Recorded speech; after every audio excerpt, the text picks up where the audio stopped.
대법원 2025년 12월 24일 선고 2025-216444 판결 사건명 매매대금 반환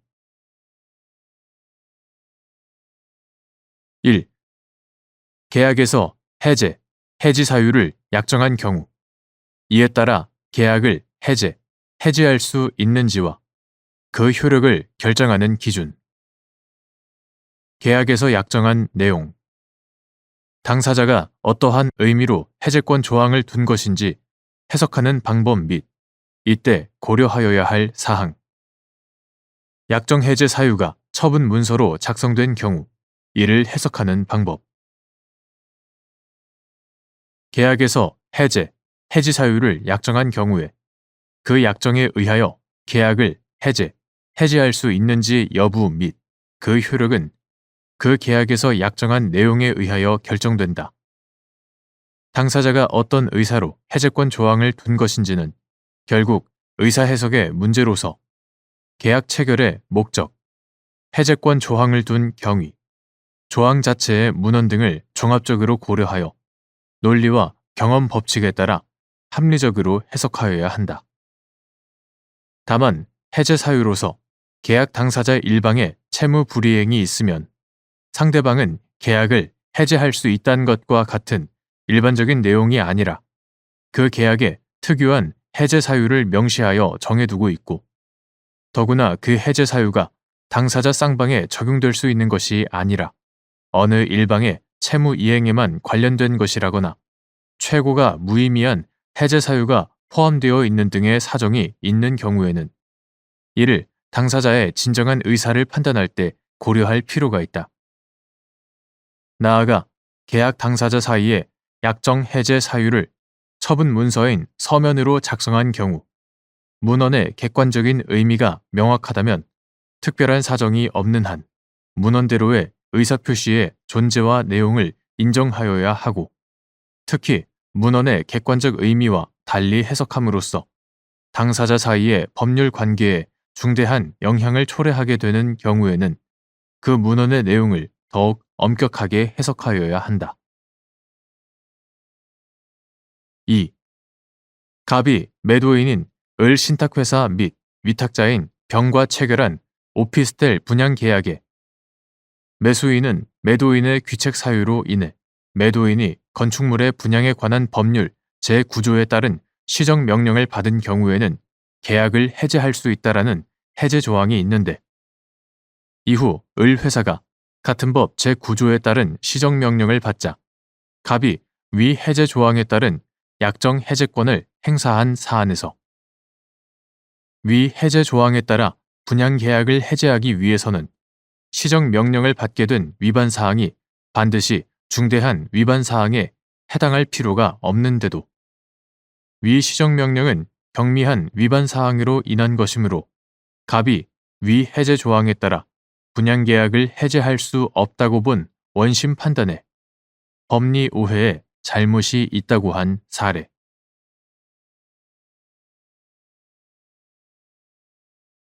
대법원 2025년 12월 24일자 2025스 724 결정 사건명 소송비용액 확정 가사소송법상 이행명령 사건의 절차비용 부담이나 절차비용액 확정에 관하여 민사소송법의 소송비용 부담과 소송비용액 확정에 관한 규정을 유추 적용할 수 있는지 여부 적극 변호사 보수의 소송비용 산입에 관한 규칙이 정한 변호사 보수는 이행명령 사건의 절차 비용에 산입할 수 있는지 여부 적극 변호사 보수 산정의 기준이 되는 이행명령 사건의 소송 목적의 값 비재산권을 목적으로 하는 소송의 소가 및 그에 따라 산정한 변호사 보수 전부를 소송 비용에 산입하는 것이 현저히 부당한 경우 법원이 이를 상당한 정도까지 감액할 수 있는지 여부 적극 가사소송법과 가사소송규칙은 가사소송법 제64조 가사소송규칙 제121조 내지 제123조에서 이행명령에 관하여 규정하면서 그 절차 비용 부담이나 절차 비용액 확정에 관한 조항을 두고 있지 않고 민사소송법 등의 관련 조항을 준용하고 있지도 않다. 이처럼 특정한 사안 유형에 관하여 법적 규율이 없는 경우에는 그와 유사한 사안 유형에 관한 법규범을 유추 적용함으로써 법률의 흠결을 보충할 수 있고, 이는 절차 비용 부담과 절차 비용액 확정의 경우에도 그러하다.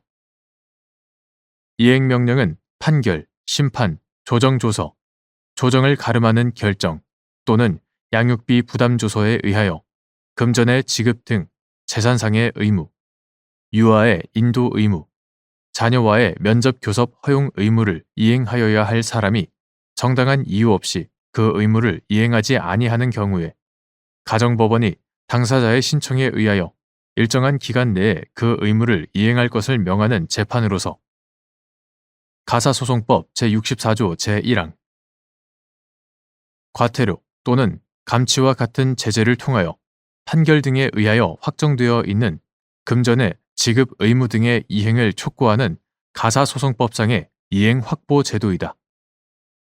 이행명령 사건은 서로 대립하는 권리자와 의무자의 존재가 전제되어 있고, 권리자의 신청이 있을 때 비로소 절차가 진행되며, 특별한 사정이 없으면 법원은 미리 당사자를 신문하도록 되어 있고, 가사소송법 제64조 제2항 법원은 의무의 존부와 이행 여부, 의무 불이행에 대한 정당한 이유 등을 심리하여 신청이 이유 없으면 신청을 기각하고 이유 있으면 이를 인용하여 이행명령을 하는 등 소송사건과 유사한 대심적 특성을 지닌다.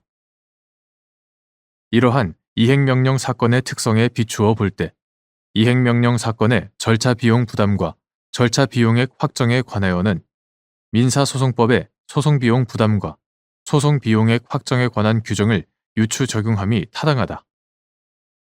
민사소송법은 소송을 대리한 변호사에게 당사자가 지급하였거나 지급할 보수는 대법원 규칙이 정하는 금액의 범위 안에서 소송 비용으로 인정하도록 하고 있고, 제109조 제1항 대법원 규칙인 변호사 보수의 소송 비용 산입에 관한 규칙은 민사소송법 제109조 제1항에 의하여 소송 비용에 산입할 변호사 보수의 금액을 정하므로 제1조 변호사 보수의 소송 비용 산입에 관한 규칙이 정한 변호사 보수는 이행명령 사건의 절차 비용에 산입될 수 있다. 이때 변호사 보수 산정의 기준이 되는 이행명령 사건의 소송 목적의 값은 비재산권을 목적으로 하는 소송의 속가인 5천만 원, 민사소송 등 인지법 제2조 제4항, 민사소송 등 인지규칙 제18조의 2 본문. 소송의 속가인 5천만 원이고 그에 따라 산정한 변호사 보수 전부를 소송 비용에 산입한 것이 현저히 부당하다고 인정되는 경우에는 법원은 변호사 보수의 소송 비용 산입에 관한 규칙 제6조 제1항에 따라 상당한 정도까지 감액하여 산정할 수 있다.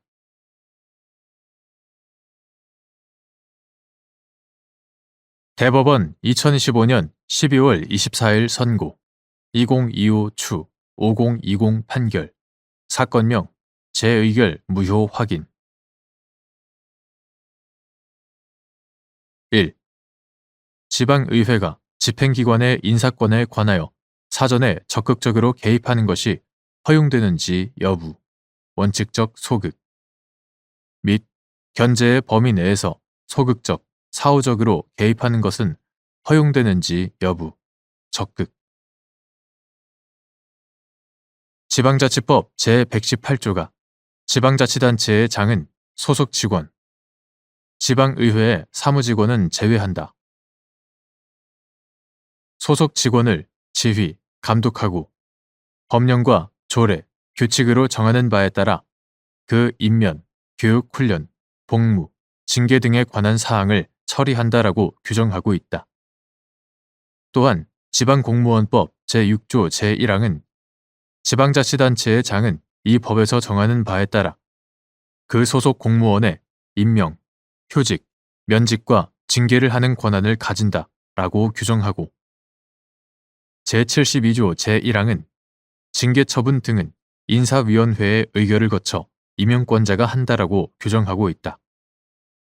위와 같은 지방자치법 및 지방공무원법의 내용과 체계에 비추어 보면 지방자치단체의 장이 소속 공무원에 대하여 가지는 징계권은 인사권의 일부로서 집행기관의 고유 권한에 속한다. 지방자치법상 지방자치단체의 집행기관과 지방의회는 서로 분립되어 각기 고유 권한을 행사하되 상호 견제의 범위 내에서 상대방의 권한 행사에 대한 관여가 허용된다.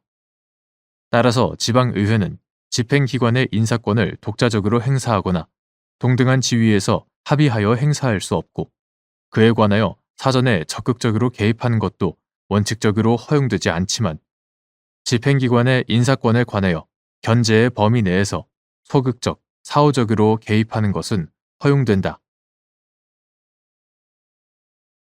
2. 지방자치법 제49조 제1항에 따른 행정사무조사로 피조사기관 등의 신뢰도가 하락할 수 있다는 사정만으로 행정사무조사가 공익을 현저히 해친다고 볼 수 있는지 여부. 원칙적 소극. 지방자치법 제49조 제1항에 따른 행정사무조사는 지방의회가 지방자치단체의 사무 중 특정 사안에 관하여 조사를 할 필요가 있을 때 행하는 것으로 조사 과정에서 드러난 사정이나 조사 결과에 따라 피조사기관 등에 대한 국민의 신뢰도가 하락할 수 있다는 점은 행정사무조사의 성격상 당연히 예정하고 있는 결과이다. 따라서 특별한 사정이 없는 한 행정사무조사로 인하여 피조사기관 등의 신뢰도가 하락할 수 있다는 사정만으로는 그러한 행정사무조사가 공익을 현저히 해친다고 보기 어렵다. 3. 의왕시청 소속 별정직 공무원인 갑 등이 다른 사람의 아이디로 아파트 입주민들만 가입 가능한 온라인 커뮤니티에 접속하여 시정에 반대하는 여론에 대하여 반대하는 글을 작성하였다는 정보통신망 이용 촉진 및 정보 보호 등에 관한 법률 위반죄로 유죄 판결을 선고받은 한편 의왕시장이 갑에게 견책의 징계 처분을 한 사실과 관련하여 의왕시 의회가 의왕시장 비서 사이버 여론조작 관련 행정사무조사 계획서 승인의 건을 의결하자 의왕시장이 제2를 요구하였으나 원안대로 재의결한 사안에서 위 행정사무조사는 지방자치단체의 사무에 해당하고 계속 중인 재판이나 수사 중인 사건의 소추에 관여할 목적이 있다고 볼 수 없으며 의왕시장의 고유 권한을 침해하거나 권력 분립의 원칙을 위반한 것이라고 볼 수 없고 공익을 현저히 해치는 것이라고 보기도 어렵다고 한 사례.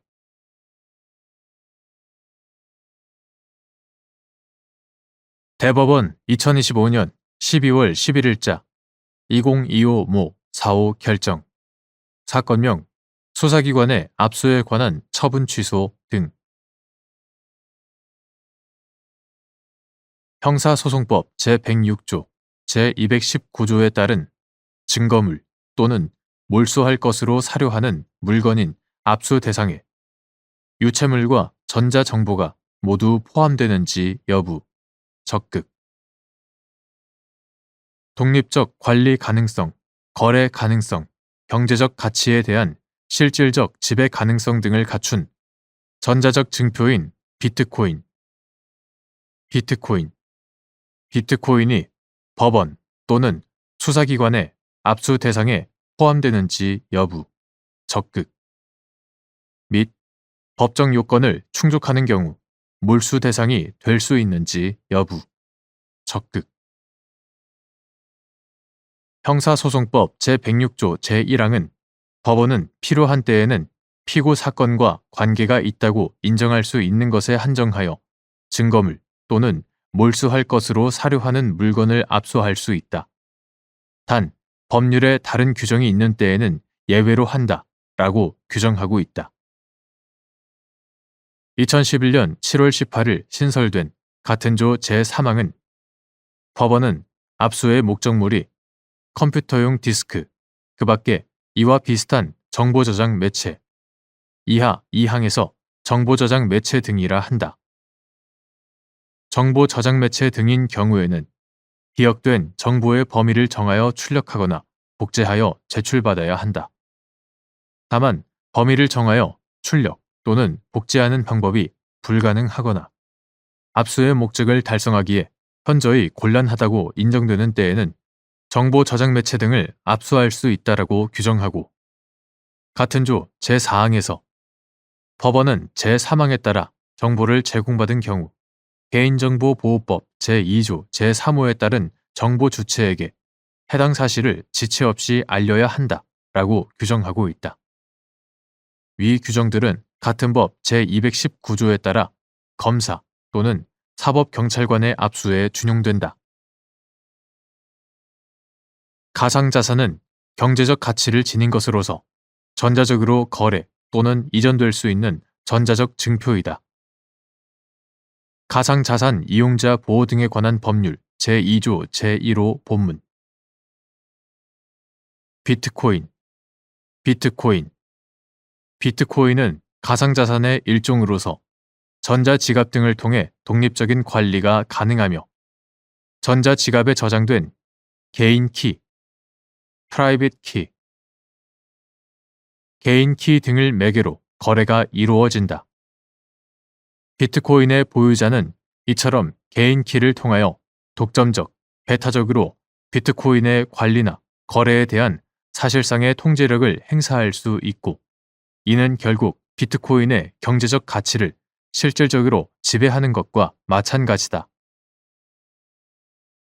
앞서 본 형사소송법 규정에 따르면 형사소송법 제106조, 제219조에 따른 증거물 또는 몰수할 것으로 사료하는 물건인 압수 대상에는 유체물과 전자정보가 모두 포함되고, 이러한 규정의 내용과 취지 외에 앞서 본 비트코인의 특성까지 종합하여 보면 독립적 관리 가능성, 거래 가능성, 경제적 가치에 대한 실질적 지배 가능성 등을 갖춘 전자적 증표인 비트코인도 법원 또는 수사기관의 압수 대상에 포함된다. 또한 법정 요건을 충족하는 경우 비트코인은 몰수 대상이 될 수 있다.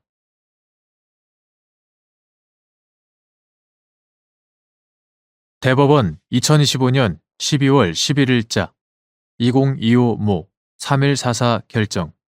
사건명 잠정조치 연장 결정에 대한 재항고. 1. 스토킹 범죄의 처벌 등에 관한 법률상 잠정조치 결정. 잠정조치 기간을 연장하거나 그 종류를 변경하는 결정을 포함. 스토킹 범죄의 처벌 등에 관한 법률상 잠정조치 결정에 대한 항고에 원심 법원의 항고 기각 결정에 관한 형사소송법 제407조가 준용되는지 여부. 소극. 및 이때 항고장을 제출받은 원심 법원이 취해야 할 조치. 스토킹 범죄의 처벌 등에 관한 법률 이하 스토킹 처벌법이라 한다. 스토킹 처벌법에 따르면 법원은 스토킹 범죄의 원활한 조사, 심리 또는 피해자 보호를 위하여 필요하다고 인정하는 경우에는 결정으로 스토킹 행위자에게 잠정 조치를 할 수 있고, 제9조 제1항 정당한 이유가 있다고 인정하는 경우에는 결정으로 해당 잠정 조치의 취소, 기간의 연장 또는 그 종류의 변경을 할 수 있다. 제11조 제3항 잠정 조치 결정. 잠정 조치 기간을 연장하거나 그 종류를 변경하는 결정을 포함한다. 이와 같다. 잠정 조치 결정에 영향을 미친 법령의 위반이 있거나 중대한 사실의 오인이 있는 경우 또는 그 결정이 현저히 부당한 경우에는 검사, 스토킹 행위자 또는 그 법정 대리인이 항고할 수 있고, 제12조 제1항 항고는 그 결정을 고지받은 날부터 7일 이내에 하여야 한다. 제12조 제2항 항고는 원심 법원에 항고장을 제출하는 방법으로 하고 제13조 제1항 항고장을 받은 법원은 3일 이내에 의견서를 첨부하여 기록을 항고 법원에 보내야 하며 제13조 제2항 항고 법원은 항고의 절차가 법률에 위반되거나 항고가 이유 없다고 인정하는 경우에는 결정으로 항고를 기각하여야 한다. 제14조 제1항 항고의 기각 결정에 대해서는 그 결정이 법령에 위반된 경우에만 대법원에 재항고를 할 수 있고 제15조 제1항 재항고의 기간 재항고장의 제출 및 재항고의 재판에 관하여는 제12조 제2항 제13조 및 제14조가 준용된다. 제15조 제2항 항고와 재항고는 결정의 집행을 정지하는 효력이 없다. 제16조 이와 같이 스토킹 처벌법은 잠정조치 결정에 대한 항고의 기간, 항고장의 제출 및 항고의 재판에 관하여 따로 정하면서 원심 법원의 항고 기각 결정에 관한 규정이나 형사소송법을 준용하는 규정을 두고 있지 않다. 따라서 잠정조치 결정에 대한 항고에 원심 법원의 항고 기각 결정에 관한 형사소송법 제407조는 준용될 여지가 없으므로 항고장을 제출받은 원심 법원은 항고의 절차가 법률에 위반되는지 여부를 가리지 않고 3일 이내에 의견서를 첨부하여 기록을 항고 법원에 보내야 하고 항고 기간이 지난 후에 항고장을 제출하는 등 항고의 절차가 법률에 위반된다는 이유로 결정으로 항고를 기각할 수는 없으며 재항고의 경우에도 마찬가지이다. 2. 항고의 제기가 법률상의 방식에 위배되거나 항고권 소멸 후인 것이 명백하여 제1심 법원이 형사소송법 제407조 제1항에 의하여 하는 항고 기각 결정에 대한 불복이 형사소송법 제407조 제2항에 따른 즉시 항고인지 여부, 적극 항고의 제기가 법률상의 방식에 위배되거나 항고권 소멸 후인 것이 명백하여 제1심 법원이 형사소송법 제407조 제1항에 의하여 하는 항고 기각 결정은 항고 법원이 아니라 제1심 법원으로서 한 결정이어서 이에 대한 불복은 형사소송법 제407조 제2항에 따른 즉시 항고로 보아야 한다. 3. 원심이 2025년 10월 2일 제1심 법원으로서 스토킹 행위자에 대하여 잠정조치 기간을 연장하는 결정을 하자 스토킹 행위자가 2025년 10월 15일 이에 대해 항고하였는데 원심이 2025년 10월 17일 형사소송법 제407조 제1항에 의하여 항고 기각 결정을 하였고 스토킹 행위자가 2025년 10월 22일 이에 대해 다시 항고하자 원심이 이를 재항고로 보아 대법원으로 기록을 송부한 사안에서 원심이 2025년 10월 15일 항고장을 제출받고도 의견서를 첨부하여 기록을 관할 법원인 항고법원에 보내지 않고 2025년 10월 17일 직접 항고를 기각한 것은 스토킹 범죄의 처벌 등에 관한 법률 제13조 제2항을 위반한 것이란 등의 이유로 사건을 관할 법원으로 이송한 사례.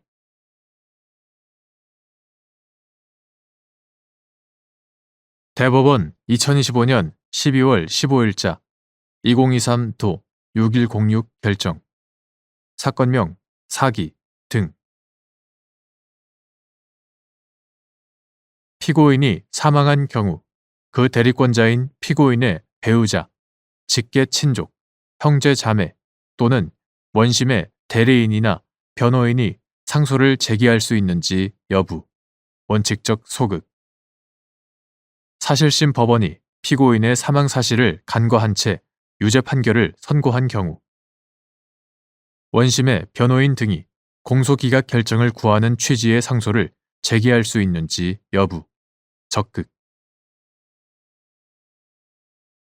형사소송법 제341조 제1항, 제2항에 의하면 피고인의 배우자, 직계 친족, 형제 자매 또는 원심의 대리인이나 변호인, 이하 통틀어 원심의 변호인 등이라 한다.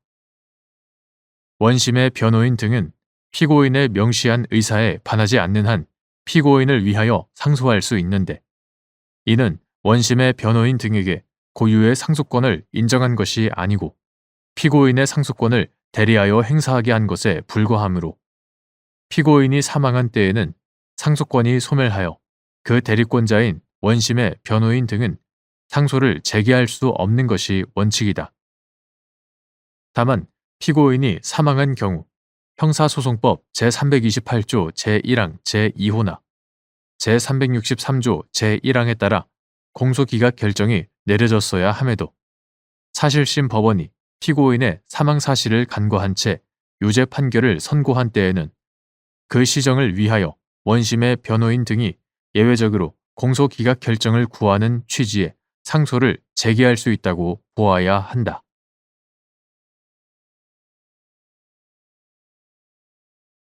대법원 2025년 12월 24일 선고 2024도 3387 판결 사건명 전자장치 부착 등에 관한 법률 위반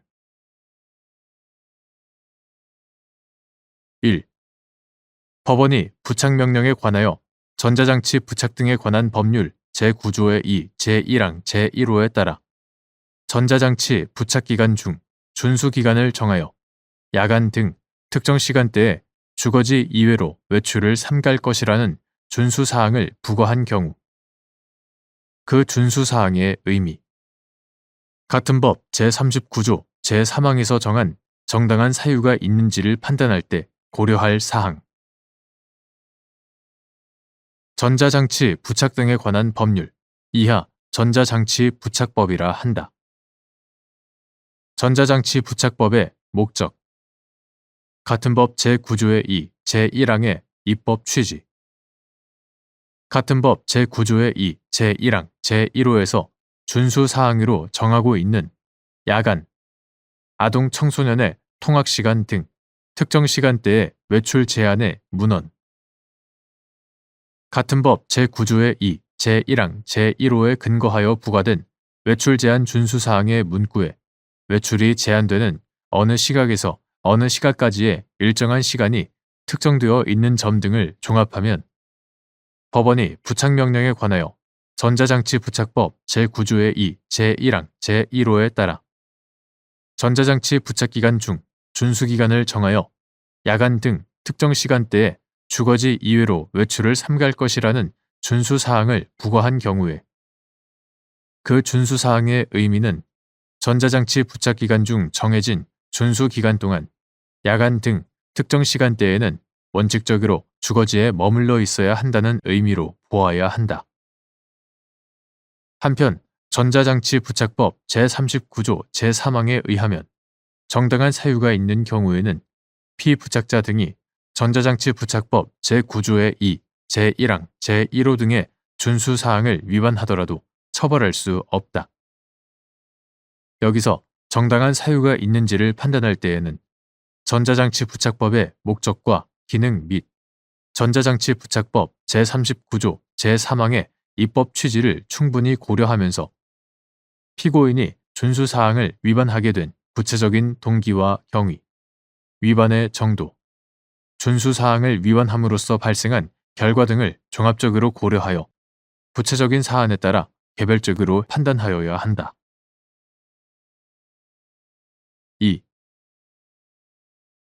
피고인이 야간 등 특정 시간대 00시에서 06시 사이 야간 등 특정 시간대에 주거지 이외로 외출을 삼갈 것이라는 외출 제한 준수사항을 부과받아 보호관찰관으로부터 위 준수사항의 내용, 부과된 준수사항 위반 시 형사처벌 내용 등에 대하여 교육을 받고 매일 00시 이전 귀가할 것을 지도받았으며 앞으로 생업이나 병원 진료 등 외출 사유가 발생할 경우 사전에 담당자에게 보고하고 준수사항 일시 조정 신청서를 작성하도록 안내받았음에도 단란주점에서 음주 후 택시를 잡을 수 없어 도보로 귀가하면서 10분 동안 준수사항을 위반하였다는 내용으로 기소된 사안에서 피고인의 행위는 전자장치 부착 등에 관한 법률 제9조의 2, 제1항, 제1호의 준수사항을 정당한 사유 없이 위반한 때에